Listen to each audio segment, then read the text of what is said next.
like they know tomorrow. What I feel for you, Like the they real know tomorrow. Like they know tomorrow. Like they know tomorrow. Like they know tomorrow. Hello, everybody. It's Daphne here at Laura Entertainment. I am sitting down today with legendary Marcus Aurelius. How you doing? I am excellent, by the way. I'm just I'm over the moon with this. Thank you so much for this opportunity, Daphne. I really appreciate it. So, what made you want to become a film director? What got you into the industry? Well, you know, I'm an actor by trade. I just love acting. And I've always, ever since I was a little kid, because I remember as far as back as I can remember, I wanted to be an architect. But then one day, I was a Cub Scout, and we were doing some type of play, and I had to do something in this play, and then I had to dress up as like this fat girl who had to come in and do this scene, and I had everybody on the floor laughing hysterically, and then I was like, wow, this is really nice. And I remember um, all my friends coming up to me the next day in school saying, man, that was great, that was the best. But I never really knew that it was an art because, you know, I grew up in the mean streets of Miami, Florida, in a place called Overtown, Miami, which was it was a newly historically uh, newly historic land site where newly freed slaves migrated down to Miami, Florida, and they were just straight off the fields. You know, matter of fact, I remember as a kid, I actually had to work in the fields. Not as a slave, I got paid. I think it was something like 5 cents, 2 cents for the whole day. But we were newly freed slaves, and they had the first municipality, and it was Overtown, Miami. So, and that's where I grew up. So it was a long way in my mind from Miami to being able to go to Hollywood and be an actor. That was I totally that was just something you just could not foresee, you Yeah. know, especially at my early age. So I wanted to be an architect.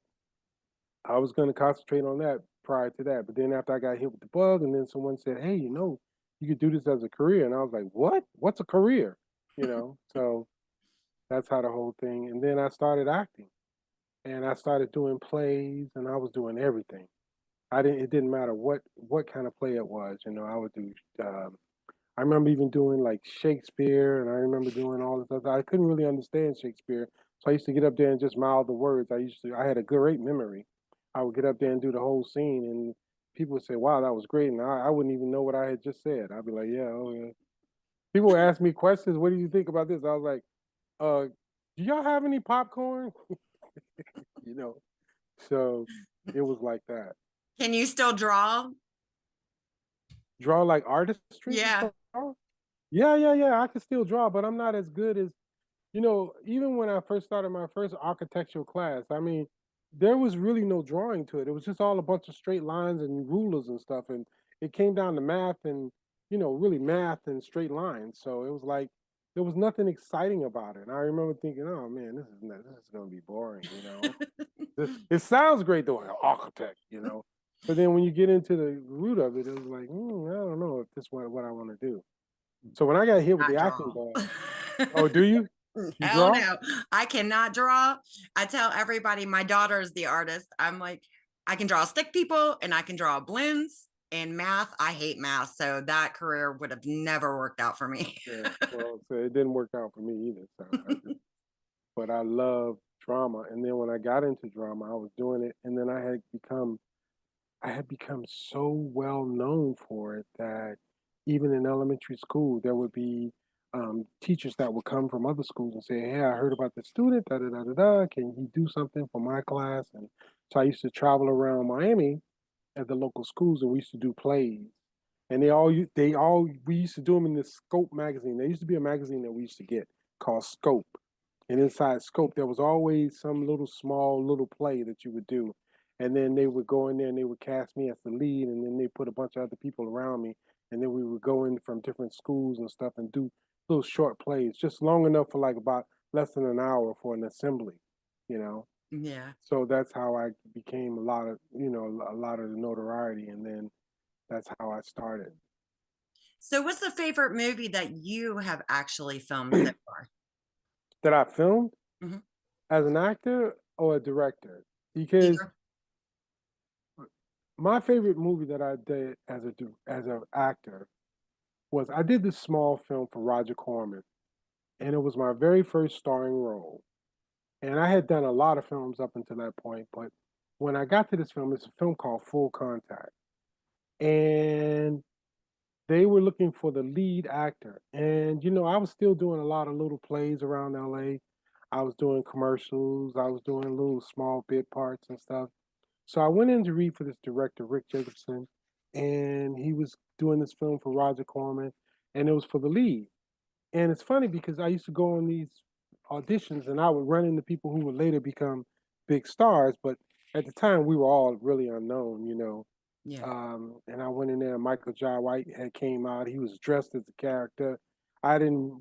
I knew Michael a couple of times. We had done a few films together and stuff. So I didn't know he was in there for the lead though. But I went in to read for the lead, and then I went in and I would read it, and then the director said, "Okay, here's the script. You got it." I was like, "I got what?" He said, You got the role." And I was like, "You got all these people sitting in standing out there waiting to read." He goes, "Don't need them.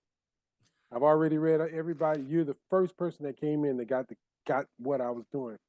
And I was like, "Okay." So he went out there. He still read everybody, and he was like, "Thank you. Be in touch." And because I was thinking, is he joking with me? Is he serious? So he gave me the script, and I remember when we went to our first table read, we were sitting around all the actors, and we read me, Jerry Trimble, a whole bunch of actors, and we were sitting reading the script, and he was like, "Marcus, when you gonna open your script?" I was like, "For what?" He was like, "Cause we're doing the table read." And I was like, he goes, "Where's your script?" I was like, "I got the whole thing memorized."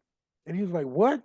He's like, "Yeah." And when it got to my part, I started going through everything, and everybody at the table read was looking at me like they were trying to keep up with me because I was going through the characters and I was, my character, and I was right on, and they were always late because they were looking at me going, trying to figure out, wow, he memorized the whole script.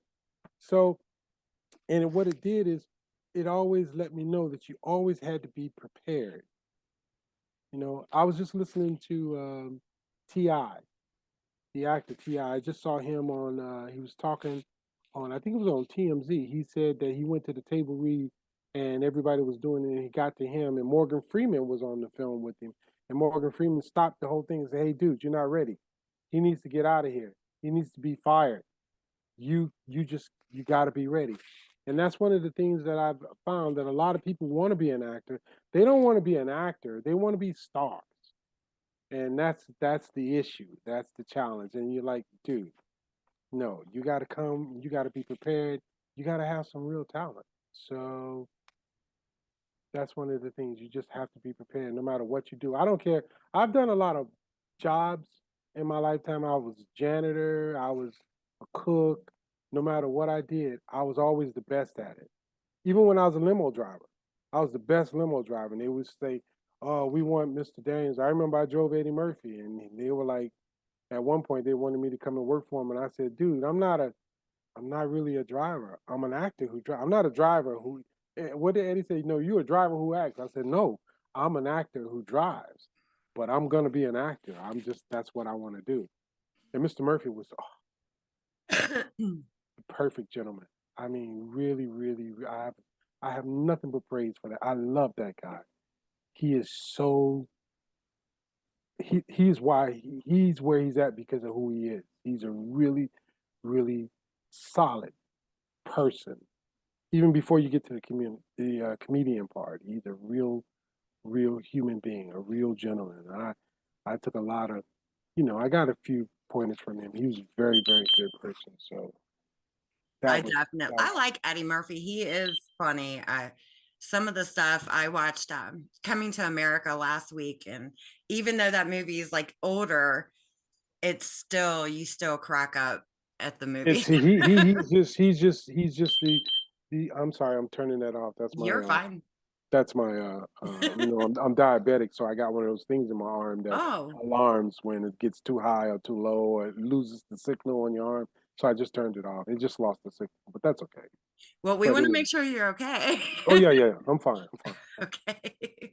So, but anyway, but that's what it was. He's just a really real good gentleman. So So you drove a limo before you got as far as you did oh in the film yeah, industry. yeah, I did. You know, when I first got out of the military, I had to get a job. And I was doing these little jobs, working as an actor and stuff, so I didn't really want to concentrate on nothing else. And I drove a limousine, and I drove everybody. You name it, I drove them. I drove from Quincy Jones to Michael Jackson to Eddie Murphy to Scorpions to just everybody that was anybody in the industry. I drove Tom Cruise. I drove George Michaels. I drove just so many people. You know, I was just really quiet and just listening to how they talk. You know, and the things that they would say. I mean, I had some great. I mean, I was on there with the Grateful Dead. I was on there with AC/DC. Somebody had called me a derogatory, the N word, and the guys from AC/DC, stop the fucking car, stop it. And they jumped out of the car. And he goes, you don't talk to my driver like that. Da da da da da. He's a human being. Da da da da da. And I was like, Yeah. those guys from AC/DC, him and the little short guy with the that plays the guitar and the guy with the hat, Yeah. it was so good. And then my biggest, I guess I got a lot of great friendship. Duff from Guns N' Roses, we became very, very good friends. I used to go to Duff's house all the time. And then Metallica, they came and they said, we don't want nobody to drive us but Marcus. And I drove Prince. Prince was a little weird. You know, I didn't have anything against him, but I didn't want to drive Prince. And then they called me and they told me they were swapping me out because Prince didn't like my car. And I was like, okay, good. And he goes, no, he wants you to drive him, but he just wants you to change your car. And I was like, oh, dude, come on, nah, you know. Prince was very, very cordial, very nice. Very first thing he said to me, he said, anybody ever tell you look like Muhammad Ali? And I said to him, I said, yeah, I got that a lot. And then that was a weird. He was weird. That was a weird drive because I just picked him. Actually noticed that in the picture that I had grabbed. For a second, I was like, did he get his picture taken with Muhammad? I was looking Yes, at it real hard. I was like, wait a minute.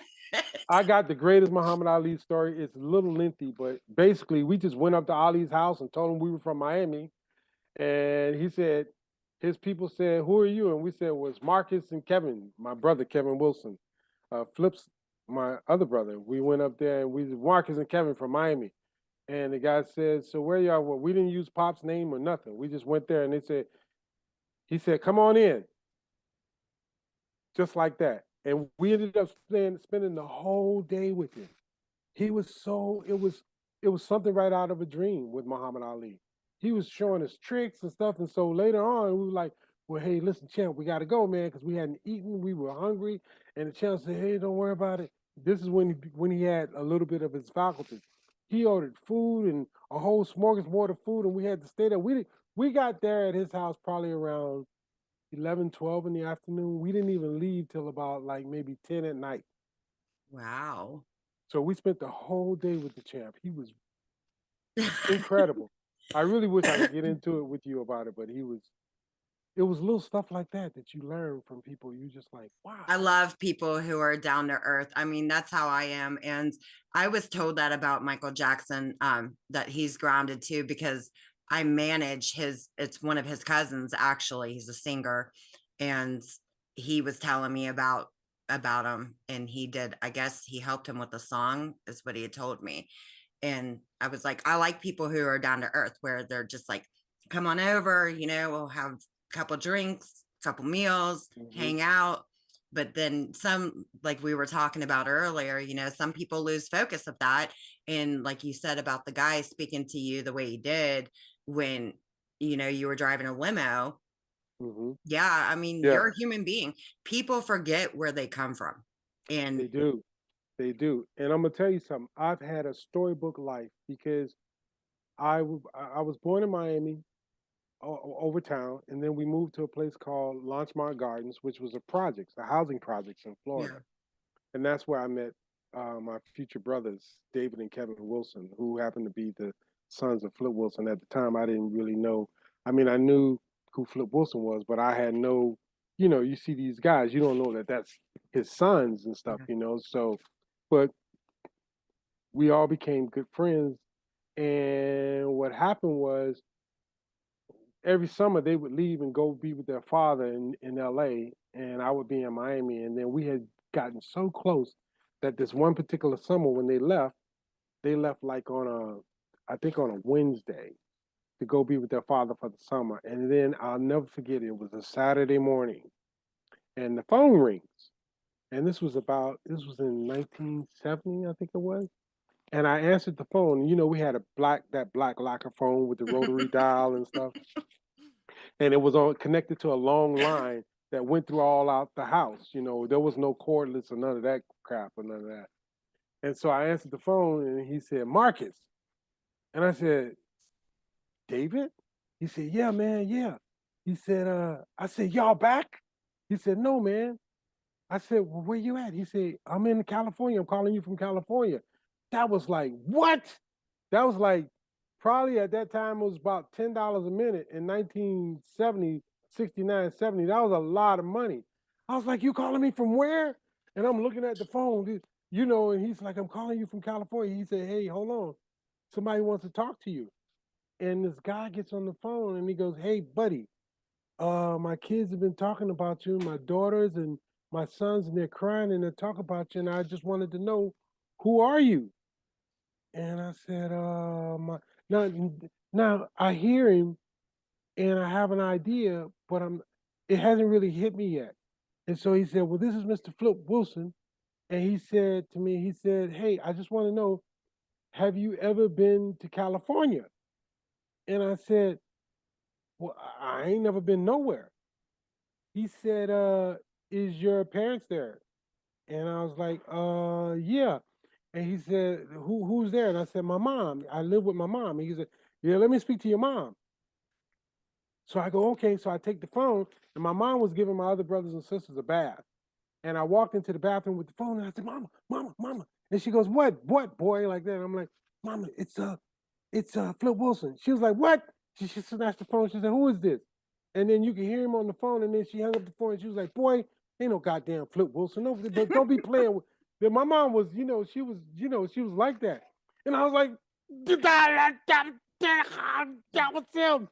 And she was like, I ain't got time to play. I'm in here trying to get you. You got to come in here and take a bath. You need to wash the dishes because it was a Saturday morning, and it was like, and then the phone rang again, and I picked up the phone again. I said, hello. And he said, hey, what happened? I said, the phone, my mama hung up on you. He said, let me speak to her again, like that. So I give the phone to my mom a second time, and you could see her face just morph from what to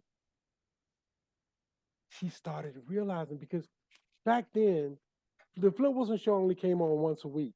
And every time it would come on, everybody would be outside playing. And then we would run into the house, watch the show, and then we would come out and everybody would talk about the show and who's on and, and all the jokes that he told and stuff like that, because we were poor. And the only time we entertained ourselves, we used to do this thing called the dozens, where we sat around and told jokes and cracked on each other. That was the most fun you could ever have. But anyway, he talked to my mom, and it was a huge, big thing. And he said, is it okay if he come to LA? And my mom said, I ain't got no money. You got to come get him. And he said, no, ma'am, you don't have to worry about that. And so the deal was that I was supposed to go to the airport and go to the counter and tell the lady at the counter behind the ticket that I was Flip Wilson's son, and they were going to put me on a flight to come to LA. So by the time I actually started this was like 11 o'clock. The flight was leaving at about 4 o'clock. So I had to be to the airport about 2:30, 3 o'clock. And I didn't even have a ride. We didn't even have our car. So we started talking to a couple of people, and we asked some friends, and these people said that they would give us a ride, and all we had to do is give gas money. We had no money for gas, but Pops had told my mom that he was going to send her some money and stuff, to pay for everything. So, and I'll never forget it. We all pulled. By the time it was time for me to leave, it was a caravan of cars. It's about 20 cars from the projects on the way to the airport. And back then, when we drove up to the curb, you could just get out of the car and leave your car on the curb and just go in. Yeah. Back then, that was in 1970. Not like it is now. So I remember I walked in and all these people were standing behind me. It was like, I kid you not, it was like probably like 100 people from the projects all in. I went walking up to the counter, and I had my clothes and everything. I had a bag. I didn't even have a suitcase. I just had a bag of clothes, like a hefty bag. And the lady was like, she said, can I help you? And I said, yeah, I'm Flip Wilson's son. And he told me to come to the counter, and that there was a flight leaving for me to come to California. And she looked at me and she looked at the people behind me, and she was like, and then she waved to another agent, and the agent came over and she said, what's going on? She goes, this is Flip Wilson's son.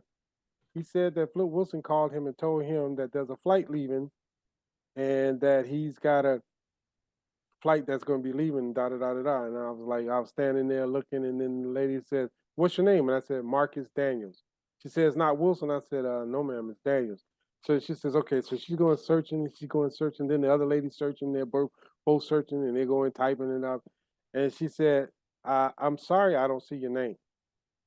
And so I said, really? I said, but he told me to come here. She said, well, can you call him? No, nobody can call. I didn't have no, even if I had the number, no, I can't call him. I don't know his number. I don't know nothing. So she said, I'm sorry, sir. And so they all frantically looked. So about probably after 15 minutes, 15 long minutes, she says, I'm sorry. So I started walking back, and everybody was there going, oh man, it was a lie. Y'all got us here. It was a lie. And we were walking. And then the phone rang. I could hear the phone ring, and she picked it up. And then she goes, yeah, no, he's here. She says, excuse me, little boy. And she said, she's waving at me to come in like that. And I turn around, and everybody goes, DeMarcus, they calling you. And because I was crying, I turned around, and the lady said, come. And so I go up there, and then as soon as I get there, this guy drives up in a golf cart, and he said, get on the cart. I'll have the ticket by the time you get to the gate. And I jump on the cart. I didn't even get a chance to say goodbye to nobody. It just took me off with me. And when I got there, we're running down the tunnel to the plane, and the plane had already backed out.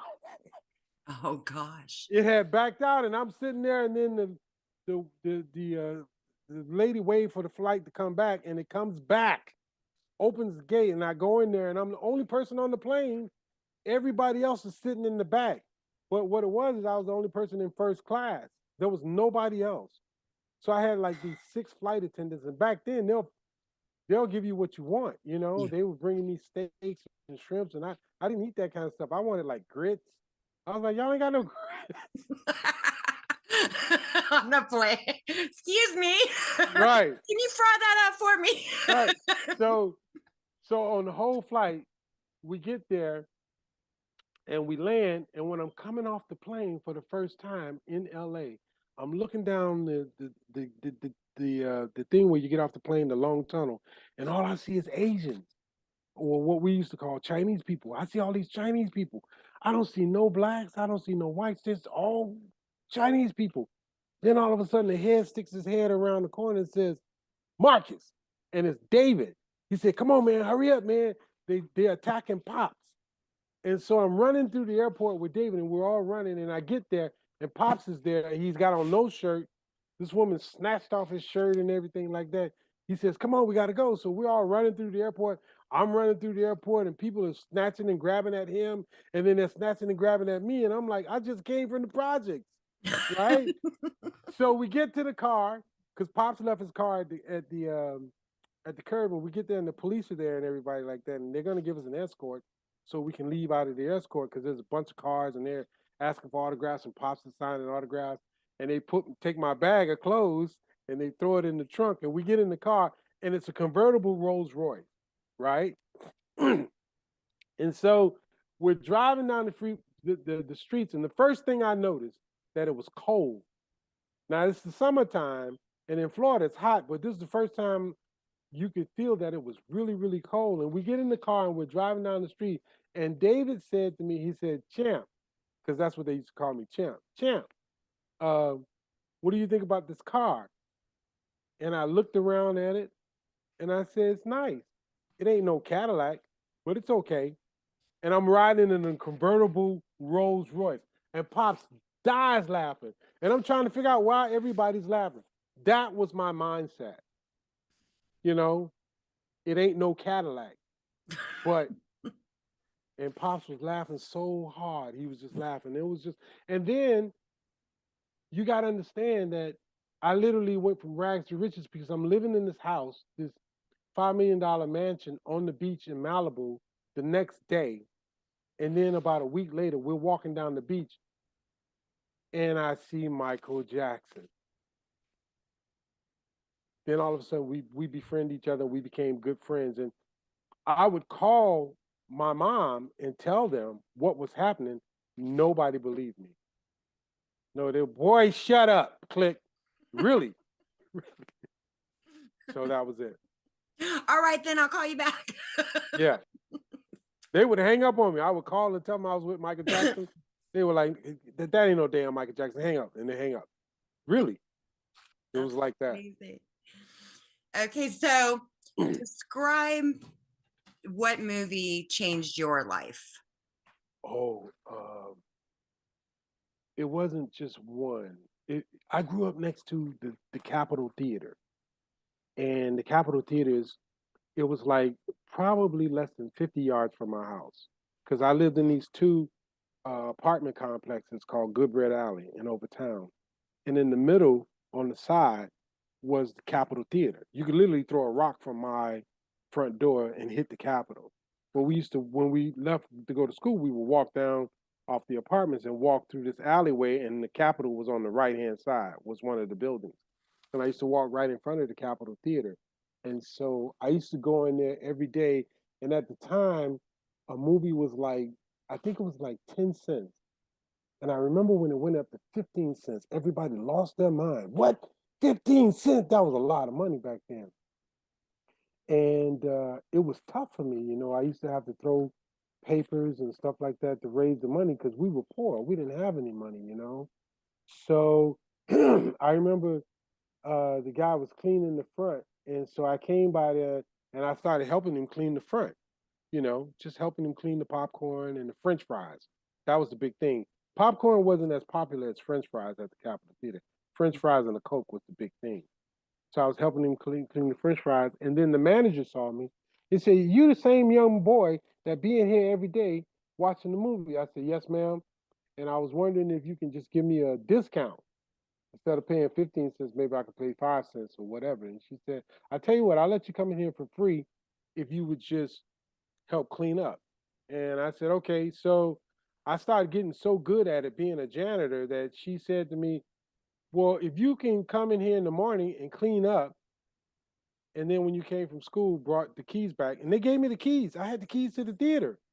Yeah, I was like maybe 8 years old. I had the keys. I used to go in there in the early in the morning, sweep up the popcorn and the French fries out the seats, put it in a big old trash can, lock the theater back up, and then go to school. And then when I come home from school, they would let me and whoever I wanted to bring in the movie theater with me, we would all get in for free. So I saw every movie from Psycho to um, all those movies, Skull on the Guillotine, Shaft, all these old movies that are now. I can't believe. I remember when Night of the Living Dead first came out. Do you know they had a registered nurse in the lobby for people that were falling out?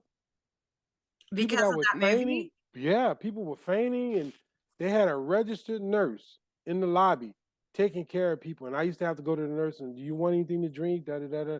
And they'd be sitting there, and it was kind of cool because it was a big thing because she was white. The nurse was white, and she would be taking care of everybody. So we all had to be nice and treat her nice too, But all those movies, Skull on the Guillotine and Breakfast at Tiffany's and Hamlet and Robin Hood and all those old black and white movies, The Dirty Dozen, and I saw all those movies firsthand, everything. So why were they calling out? I mean, did they think the zombies were actually going to come to life and get Oh them? yeah, Is oh that what yeah, it was? yeah. Oh People my eating. gosh. That was people eating people for the first time on screen. Nobody had ever done that. Nobody. And there would people be fainting, there would people be vomiting, and there were people coming, they would be in the lobby and the nurse would be there taking their temperature. Yeah. That was a big thing. That was huge. That's crazy. Yeah. Yeah. So I had a lot of different movies, mean different things. One of the greatest movies that I always loved, one of the greatest movies that as a filmmaker, as an actor or anything, that really had a profound effect on me was The Greatest Story Ever Told. That was just because at the time I didn't know anything about. My grandmother introduced me to God and what it was like. And then when I remember watching that movie for the first time, how that Max von Sydow was like, I thought it was one of the greatest roles that he's ever done. So that's one of my favorite movies of all time. My top three would be The Greatest Story Ever Told. The second movie would be uh, Remember the Titans. Remember the Titans really didn't get its just due, but there was a scene in Remember the Titans where it's like they just tore it out of my life and threw it up on screen. That scene where the black guy goes into this white neighborhood for the first time, and then the cops drive up, and the cop says, "Hell of a game you guys did last night." Because that literally happened to me like that. When I was a kid, I went, a lot of my friends were white and they would invite me to the neighborhood. I was like, man, I'm not going.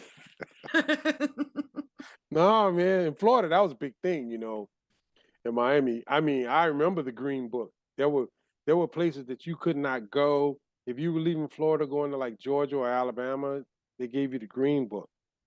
And you knew where you could stop and where you couldn't stop, where you dare not stop.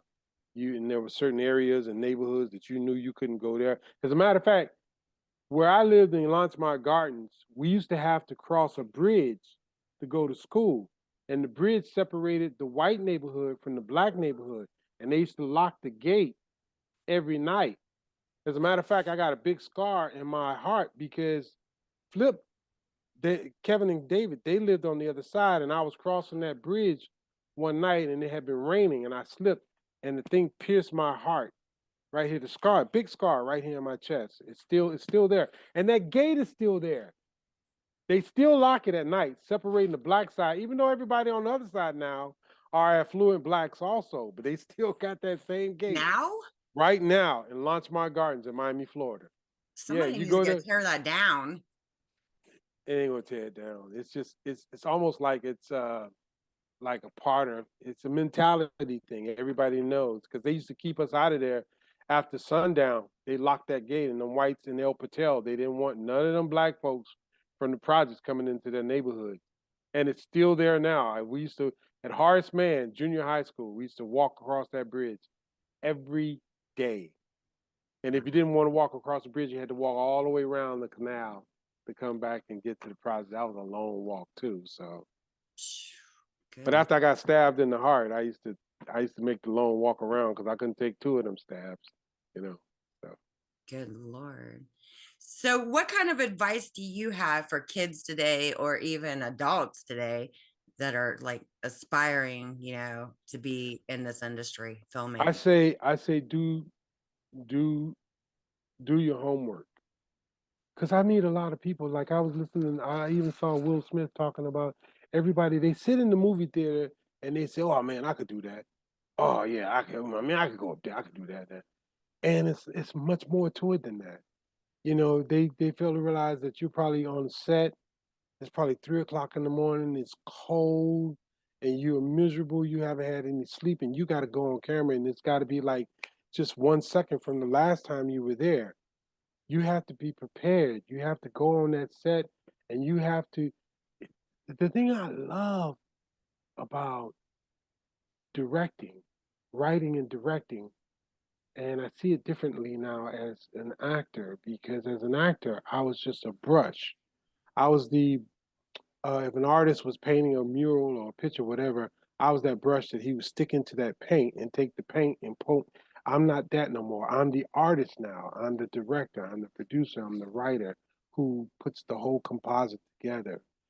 And it's a feeling of being able to almost create. It's almost like, no disrespect to God, but it's almost like being God or being like a God, because you're taking an idea and you're writing words and you're creating a situation, and then you have to breathe life into those words and lift those words up off a script and bring it to real life so that people can see what your idea was and stuff like that. It's almost like I sit in, sometimes I sit in and I see what, like I write a scene and I see it for the first time, or I see it coming up off the screen, I mean off the page, and it going to the screen, and and then I'm in the editing room, and I'm creating what I felt, what I feel about it, and contributing all. That's why I know why. I remember when I was coming up, and a lot of people said, "Oh, I want to be in control. I want to do this," because all it takes is one or two misrepresentations of the idea. Then it's not your idea anymore, and it's not, the whole thing doesn't come across, and then the whole thing doesn't work. Yeah. So it's really important to maintain that control and maintain the idea, to maintain the integrity throughout the whole piece, so the original composition could come to full fruition. And that's what I loved about Almost Related, because pretty much everything in there was my idea, and I literally brought it to life basically on my own. I had some insight and I had some help, but the gist of it originally came from me. I remember we were sitting in the rehearsal. No, we were getting ready to shoot the scene where I go into the supermarket. We were in Thailand. I was getting ready to shoot that scene in Thailand. We're going to the mini mart, and I have a shootout while I'm eating a hamburger, and I really liked that scene. But I remember one of the actors saying to me, "Just think, Marcus, all these people that are here working on this are here because of you. You brought all these people together." And I was like, I never really saw it like that. I just saw it a day. Okay, we got to go. We got to do this scene. We got to do that scene. But then you don't want to get too caught up in it because you don't want to lose, you don't want to become big headed or anything like that. So it's, the thing about directing the film, producing, directing, writing, producing, directing, probably about, I don't know, probably halfway through, I realized that I had bitten off much more than I could chew, but Mm. I didn't have the luxury of stopping. So I had to marshal on. And by the end of it, I had a different, profound ideology, knowing that you don't have to wear all the hats, but you have to just be able to control them, you Yeah. know. So, and that's how I became a director, because I just wanted to act. I had been doing so many films. I've done about close, more than 40 films. And out of those 40 films as an actor, I've either starred or co starred in more than half of them. But then jobs dried up, and I would go on these auditions, and you go in to read for a black film, and everybody was there, all these big stars, and even young up and coming stars. I mean, I can't begin to tell you how many auditions I went on, and I was up against. It came down to me and Cuba Gooding Jr. We were up for Tuskegee Airmen together, and I was doing another film, and they called me, and I had to go in between takes. They let me leave the set to go over and do the audition for Tuskegee Airmen. They got down to the sixth interview. I think that was Jackie Brown, was the casting director, and I was like, man, I'm up against Cuba Gooding Jr. And she said to me, hey, you got yourself called back 6 times, and you're up against Cuba Gooding Jr. There's a reason why you're still here, you know. And I was like, oh yeah, that's right. You're right. So she was like, so that lets you know that your talent is different. You're on a different level. And I read for the movie. I remember they came up with this movie, Boys in the Hood, and they said they gave me this. They gave me the sides, just a few pages, Mm-hmm. and they said, you're going to be reading for this casting director. And I read for the casting director. I read a bunch of times. And then they brought me in and they said, well, you're reading for the director today and the producer. And I walked in and I'll never forget, it was a little small, skinny guy, John Singleton. And I looked at the white guy and there's Steve Nicolai, and I'm trying to figure out, okay, which one's the director? And John came up to me. He said, hey, man, just read it, be cool, da da da. I'm John Singleton, I'm the director. And I was like, oh, okay. And so we sat and I knocked it out. And then they called me and they gave me the script and they said, um, we're waiting to see because we made an offer to somebody and we're waiting to see how it turns out. And then I went back again to read, and I really got tired of going back. And I said, hey man, I'm not coming back in to read for that again. You guys know what I can do. So John called me and asked me to come in, and he sat down with me, John Singleton. He said, man, listen, I offered the role to Ice Cube. And at the time, I didn't know who Ice Cube was. He was some rapper. I didn't know who he was. And Mm-hmm. he said, but Ice Cube hasn't accepted. He said, so if Ice Cube don't come for the table read through this weekend, the role is yours. Even, he gave me another script. He gave me an updated script. And so I was waiting on pins and needles, and then they called and told me that Ice Cube had came, so he's gonna get the role. But they wrote me this really, really nice letter saying that even though they gave the role to Ice Cube, how my performance made their decision very difficult. I really appreciated that letter from him Yeah. from Steve Nicolai. I still have the letter. I still have my sides. And John and I had become good friends after that. I used to see him from time to time. And I would say, dude, why? Okay, Boys in the Hood ain't the only movie you done. Why can't you call me for these other films? And he said, Marcus, it's literally you have to be right there in my face because every film that I do, I've got like 100. I've got pressure from 100 different people for every little role, even the smallest role. And he said, "Man, I just forget." And I was like, "Oh, there ain't no damn reason." But he remembered me. He every time I saw him, I would see him at a gas station. He's like, "Marcus Aurelius," and I turn around, John. He says, "Dude, you never know how close you came to being Doughboy." So got a Wow. lot of nice little stories like that. So what? Okay, I asked everybody this, and I ask them every time I go to rap. Do you have a personal motto that you live your life by, or that it's just your motto? I do, and I'm trying to recall what it is. My whole thing is you have to be who you really are. No matter what the situation is, you have to be who you are. And I know some of the questions that you asked me, and you said like who was important in your life, and it's different stages of my life, different important people. The very first stage was my grandmother by far, Grace Robinson, whom I think about this woman every day of my life, to be honest. And then after that was Mr. Wilson. Mr. Wilson taught me not just how to be a man, but how to be a black man and how to conduct myself and uh, how to be the best individual you can be. I remember my first lesson with Pops was we were on a flight from Miami to LA, and I thought I was clean. I was dressed, I was clean. I had just gotten a little money from him. Not much. I only had like maybe $130, but that was whew, that, that was you couldn't tell me nothing. I was I was just as rich as he was. And we were sitting there and he was looking at my shoes and I had just bought these shoes. They cost me $17 and they were patent leather black and real leather black. And he had on these uh, jeans and he had on these ostrich boots, you know. And so I said to him, I said, how much you pay for your boots? And he said, oh, these were $100. And $100 was unheard of, you know. And I said, you spent $100 on that? He said, yeah. And I said, and how much you think I paid for my shoes? And he said, how much? I said, I spent $10 for these shoes. He said, and you paid 100 for your watch. So he was sitting there, he was smiling. And then he said, Marcus, let me ask you a question. And I said, Go ahead, sir. He said, if you could buy 10 pair of pants, let's say some jeans, you could buy 10 pair of jeans for $10 each,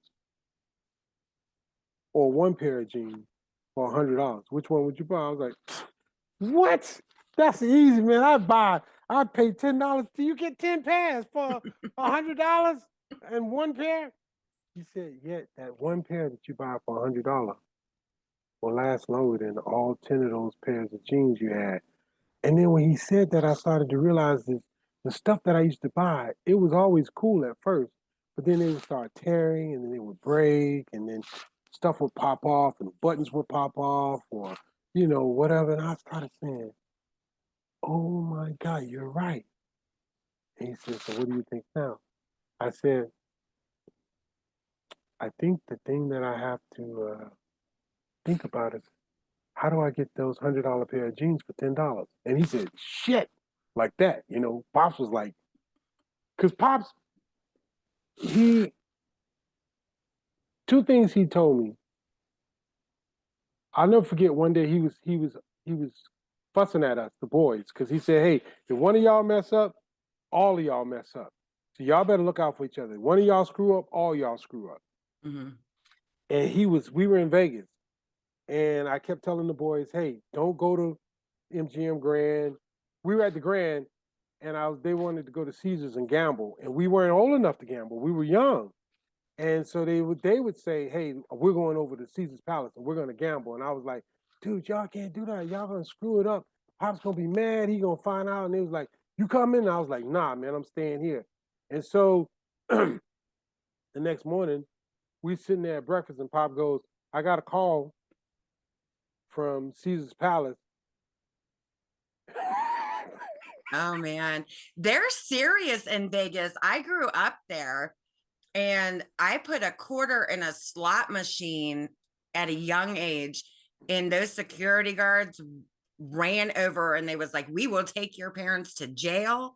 I'm like, what the hell? And Pops was appearing at the MGM Grand. Kevin and I was doing the show with Pops at the time. Wow. Even at my young age, anyway. So Pop started going off because he thought it was all of us. And I didn't have the nerve to say, well, it wasn't me. So Pops was yelling and he was like, get out of here, da da da da da. And then I was like, and so I turned to him and I said, well, I just want to tell you that even though you're kicking us out, I still love you. And he's like, get out of here. You're trying to just drown me with your love. You're trying to drown me with all this honey. That's all you're doing is just drowning me with honey. And so I looked back and I was crying and I said, well, before you drown, taste it. And then I walked out of the door. And then we were walking to the elevator because he was kicking us out of Vegas. He wouldn't just kick you out of the hotel. He would kick you all the way back to LA and then tell you from LA you're going to Miami. And we were crying and we went to the elevator and he ran out of the suite in his underwear. And he said, hey, come back in here. And we went back in there. He says, okay, just because of what you said, Marcus, I'm going to give you guys one more chance. And he said, I don't know where you come up with these lines, he said to me, but sometimes you say things that just cut right to my heart. And then he was telling us that. And then one day we were having a drink. We were sitting around drinking and stuff like that. I never drank beer or anything like that. I didn't do any of that. Pops would drink a Heineken. The boys would drink like root beer. I didn't like root beer, so I would drink lemonade and stuff like that. I couldn't even drink nothing with the beer in it. And we were sitting around, and he said to us one day, he said, when I was in Nassau, he went to a witch doctor. And the witch doctor, he was telling the witch doctor that he said, how many children you had? He said, well, I got 2 girls, and he said, and I got 2 boys. And the witch doctor said, no, you have 3 boys. And he said, no, I think you're mistaken. I only have 2 boys. And he said him and the witch doctor went back and forth the whole time he was there. And he told the witch doctor, he said, unless I got a child that I don't know nothing about, he said, well, you have 3 boys. And Pop said, and the very first thing you said to me, Marcus, when you came to the house was, hey, Pop. And he said that's when he crystallized it for him. And this is when he said, I think I'm going to adopt you. This is how the whole thing went down. But here's the thing that really, really hurt me. When Pops was in ill and he was about to pass on, he was gonna die. And I was trying to get out there and see him, and because he was sick, he didn't want nobody to see the way he was and the things that he had done. And I was sitting there and I was waiting on him. And then all of a sudden this limo pulls up to where I was staying at the time in Inglewood. And it's Tamara, his daughter. And she comes in and she said, Dad sent me over here to tell you that he loves you. He wants to see you, but he doesn't want you to see him the way he looks. And she said, but he wanted me to tell you that he really wished his son were a fraction of the man that I was. He could never tell me that because he didn't want to tell his sons or make me, he said, but he has always admired the road that I took. Because I used to tell those boys, hey, y'all taking advantage of his situation. You got to create your own situation. Because, I know he said he's going to leave you a bunch of money, but you can't count on that. He may leave it all to the cat. You guys got to get your own stuff going. I used to say that to them all the time. And that's pretty much what he did too, So, but he was, I can't begin to tell you how many times. He was so, whew, my God. And can you imagine you went from the projects to living with Flip Wilson and then hanging out with the Jackson 5 every day? It was like, I got so many stories locked up in me, I can't even begin. I just want to tell you one little story, just one.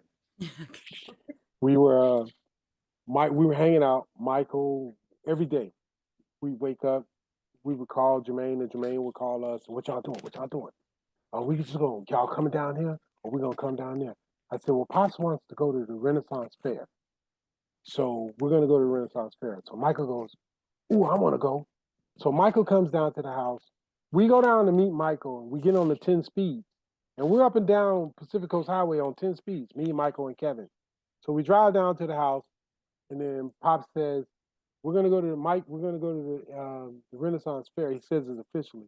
And Mike says he wants to go. And Pop says, hey, I don't mind you going. You have to ask your parents. So Michael gets on the phone and calls Jermaine. Jermaine gets on the phone and calls Mother. And Mother says, well, let me ask Joe.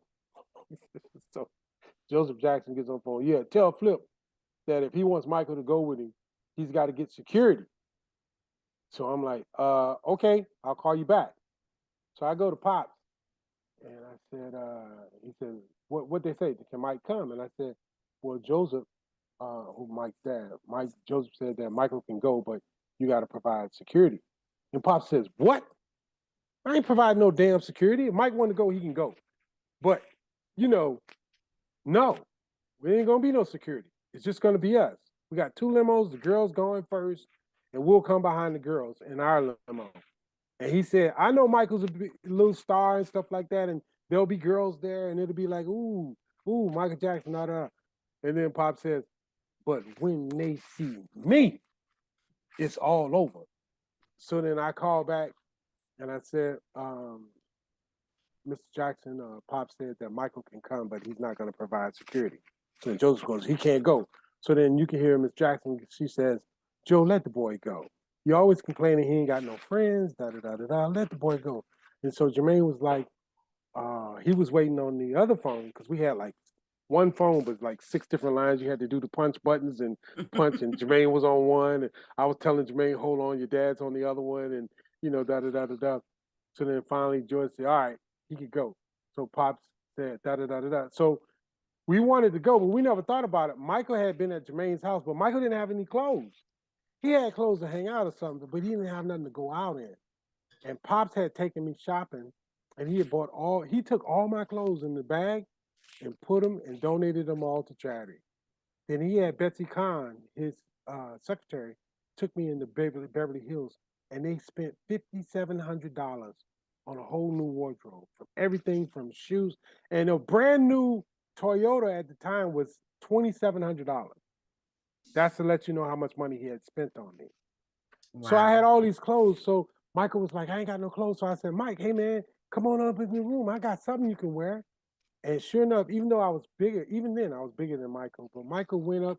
He got these navy blue pants that I had that had a drawstring, and Michael tied it up, and then he wore a t-shirt, and he had on a flip hat.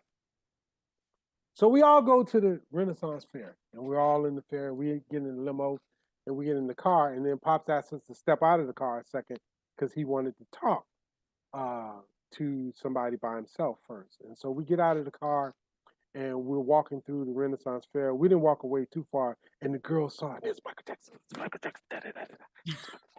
And the girls I had never been to the Renaissance Fair, so I didn't know what to expect. But that's when you get there and you see the people walking around like hell, man, and all that kind of stuff. I was like, the whole thing was kind of weird to me, And these girls was lining up, and they were like, "Excuse me, do you want a drink?" They were asking Michael, and Michael was like, "I don't drink," because they serve ale in the can and stuff like that. And all these little girls, that's Michael Jackson, that's Michael Jackson. And Pops gets out of the car, and he walks up to us, and this white lady screams, "Ah! Oh my God, it's Flip, it's Flip, it's Flip, it's Flip." And the woman runs up to Michael and gives Michael her camera and says, "Will you take a picture of me and Flip?" And Michael has the camera, and he's like, and she said, "Just take this part and just point the camera and just," she said, "You know what you're doing? Do you know what you're doing? She's talking to Mike, like berating him. "Do you know how to do this? You want me?" She's about to take the camera. Mike says, "No, I can figure it out." And he's got it, da, da, da, da, da. And she's got Michael taking pictures of her and Flip. Oh my God. I'll never forget that in my life. That woman screamed and ran up to Michael, gave Michael the camera, and told Michael to take pictures of her and Pops. And I'm sitting there going, and Pops got up there, and he says, "I told you." Okay, so I'm going to go ahead and wrap up the recorded version of this. We can stay on because I know the babies are going to be coming down and they're going to be noisy. So we're going to let you guys go. And we are going to definitely say thank you to Mr. Marcus Aurelius for being on the show. Thanks for having me. We love you. And good day for now. See you next time. All right.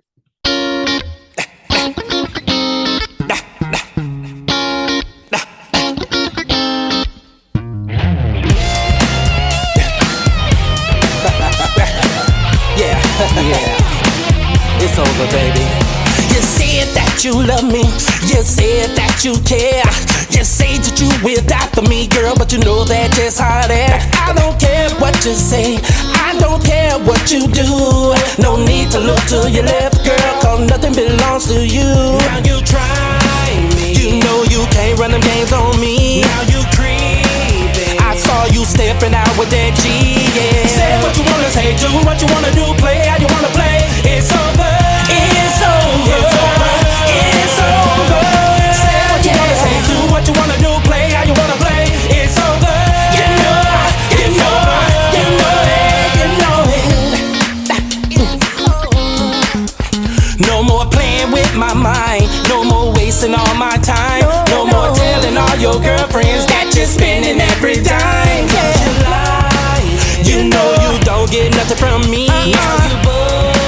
It's time to set your whole heart free. Just say what you wanna say, do what you wanna do, play how you wanna play. It's over, it's over. Mama, say what you wanna say, do what you wanna do, play how you wanna play. It's over, it's over. You know, girl.